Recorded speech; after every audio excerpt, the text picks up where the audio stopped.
गोटे गाँव रे हरि नामक जड़े व्यक्ति रहुथिला। से प्रतिदिन जंगल को जाए, काठ हाणे एवं ताको बिक्री करी निजर भरण पोषण करुଥାଏ। प्रतिदिन भली आज मध्य से जंगल को जाउଥାଏ।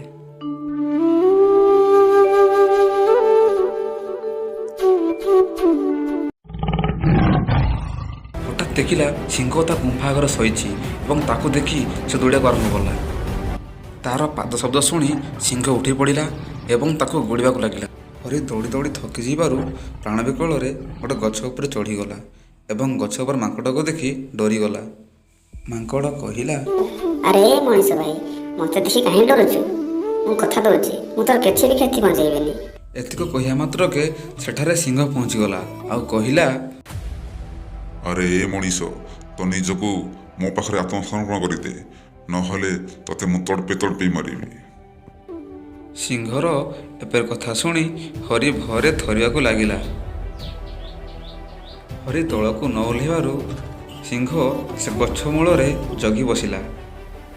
सिंहर हठात गोटे बुद्धि आसिला एवं उठी पड़ी कहला, हे माଙ୍କड़ भाई, तू मु तो हेले ए जंगलर पशु, गोटे जातिर जीव। ए मनीष को तलकू पेली दे, मु ताकू मारी खाई दिए। एमिति कले आउ केही भी आम जंगल को आसिया चेष्टा करिवेनी। नहीं सिंह मामू, मु ए मनीष को कथा देछि जे मु ए मनीषर किछि भी क्षति पहुंचेइबेनी। अरे ए मनीष, तू जदि ए माଙ୍କड़ को तलकू पेली दो, मु तते छाड़ी देबी। आउ एइटा ही गोटे रास्ता तोर जीवन रक्षा करिया पाई।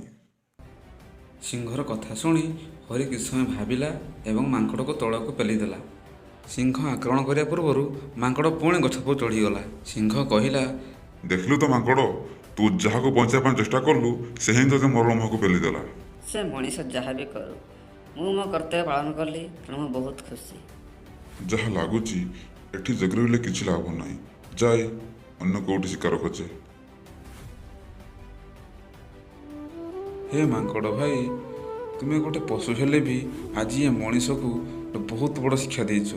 तेणु मोर बहुत बड़ भूल हो माଙ୍କड़ भाई, मत तुम्हें क्षमा करदेव।